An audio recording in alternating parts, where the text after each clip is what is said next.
All right, it's finally come for a review of Demon Slayer. Been looking forward to this. Oh my god, I'm ready.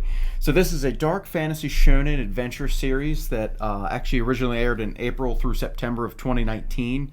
26 episodes, so a little bit longer than ones we've done, about 2 episodes. But you could watch it pretty much anywhere. Crunchyroll, Hulu, Netflix. I think we have 3 of those 3, so we could have watched it on any format that we wanted. Yeah, and it's good that it's open to a lot of people. Yeah. So you don't Subbed and dubbed. Mm-hmm. So definitely if that's up your alley, and I've done both, and I've enjoyed both. And spoiler alert, we both really liked it. Yes, very good show. Everything, the animation, the music, the character development, like any good shonen series, you have to build up the characters in your show, and if you don't do them justice, it doesn't fare well. And Demon Slayer does a fantastic job of building the characters that it introduces you to, especially the cast of the main 4. And we're going to get into a little bit deeper the art, the animation, the sound quality, the arcs. But just a little bit before we get there, a little bit of a synopsis of season 1. And make sure you stick around to the end for our Layman'S review. Yes. But the story really takes care of Tanjiro and his sister Nezuko, whose family was murdered by demons, we come to find out. The whole story follows Tanjiro's growth of, learning what a demon was, getting trained, becoming a demon slayer, and growing from there. So the story follows 4 main characters, 2 of them being Tanjiro and Nezuko, which obviously we met in the very beginning. But you pick up Inosuke and Zenitsu. I tend to forget about him because he's not. You might learn to dislike him as much as I do. You weren't a big fan. But Inosuke is actually one of my favorites. He, yeah. You even get side development with both of them. A lot of it. A ton. Yep. This show is not without anything of, 26 episodes of depth. You learn a little bit more about each person when it happens. I know you're introduced in the show with you and your love for the music that you find in these. The intro and the outro. It's consistent all the way through. Yep. Sometimes in shonen you get like breakups, like every arc they tell there's a different one, but it kept the intro. Right, you can see it in Jujutsu Kaisen. They change it up. It was good, and it didn't get old to me. The animation of the show, if we're going to get into a little bit more of the depth here, it was fantastic. I've never seen something animated so fluidly, and the water, like the way they drew it. Look, it was almost painting quality. Yeah, it was fantastic. There was one shot in my head that I'm thinking of about when we talk about art and animation. It was literally just a shot of the moon with some trees.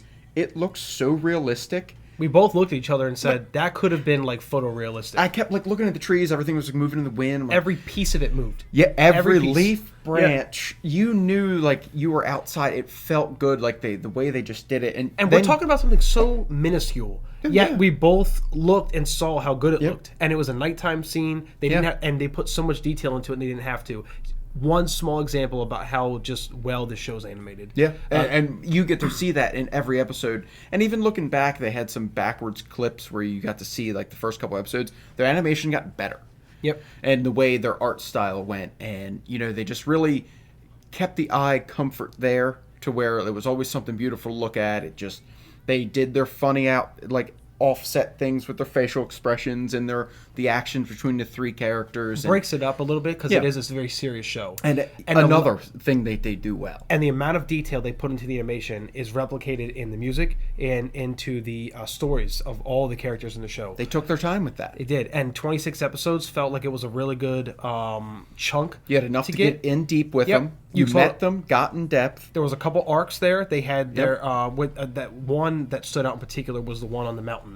That was 7-episode chunk. That was, to me, there were episode 19 in particular, I think was the peak of the show. Okay. Both in animation, in sound, in storytelling. Episode 19 for me was my favorite. That was where they introduced the fire and water together. Beautiful. That was not a bad episode, though, in the whole season. I don't think there was one episode, even at the end, after that arc, there was a training arc where they had to recover. It was like the rehabilitation arc. It was lengthy, I think. And there was a training period in there, and they kind of sped it up a little bit. You don't need to take 12 episodes to tell a training arc. No, they did week And they made it couple believable. days, 2 weeks, a month, like In the time they had, I think it was like 5 episodes, they made you feel like there was like tangible growth with all the characters to the point where when they left, you felt like they were better prepared for the next fight. Right. Being the Mugen Train, which we're going to go into after our review here. and you wanted to see how far they've come. You've only seen them training. Right. Right. Put them all against a demon and see what happened. They got new swords. has Muzan's they blood? did This, yeah, they definitely. I'm ready to. And, you know, I don't see me ever accepting Zenitsu, ever, unless he stays unconscious forever. That's his hater take. But the other ones, I'm all for it. They're all growing. They're all growing right in my eyes. I think Zenitsu too. I disagree. He's I think just he the had a runt of great the arc. litter that we just don't. Literally, he's. Well, so we might disagree. So you want to go into the Layman's review? Here we are at the Layman's review. Let's do it. Got it. 3, 2, 1. Oh, you know, I'm actually surprised. I felt you were going to give it an S tier. So I feel like this show, just to explain a little bit, has the potential to get to S tier. Okay. And I think it would be relatively easily done. Season 1, though, I don't think passes the One Punch Man test of Okay. being, Which is where we pair him up. You can see in our video about One Punch Man. Amani Mask stays at Yep. A rank 1, and he doesn't let anything through S to get there if he doesn't feel like they've earned that Keeps spot. the riffraff out. Could he be an S? Yeah. Yeah. So I think Demon Can this Slayer show? has the potential to get there. In the beginning, and the reason why I didn't give it S was in the beginning, I felt as though it was a little like even you were having some issues Yes. with like the speed of it in the beginning, Yeah. and I am sympathetic for that, and I'm not going to fault it too much. But I think that the story they told was definitely good enough for A tier for me. Okay, I agree. I thought I'd have to battle why I gave it an A, and I agree with Ryan on this. It's slow start, which happens and sometimes doesn't happen, but once you got into it, you understood where Tanjiro stood, and then you got to watch his growth. You met new characters, and I think that when you put all the story together with the animation, the music, basically the eye pleasure that you have watching this, it's trying to claw at the S tier. I would have no qualms about if this keeps on this trajectory. It's clearly going to be S tier, unless they completely drop this awesome like thing they started to build here with season 1. I think Mugen Train has the potential to be S tier, depending on how they tell that story. So yeah, A tier for Demon Slayer season 1. And then we'll actually come back out on our train ride. Yeah, and then we'll give you guys the review of Mugen Train before season 2 starts here in a few weeks. Can't wait. So guys, as always, comment, like, subscribe. Let us know what you thought about the series. Did you want to give it an S tier? Were you good with were it we giving wrong? us giving it an A tier? Let us know in the comments below, and we will see you for the review of Mugen Train.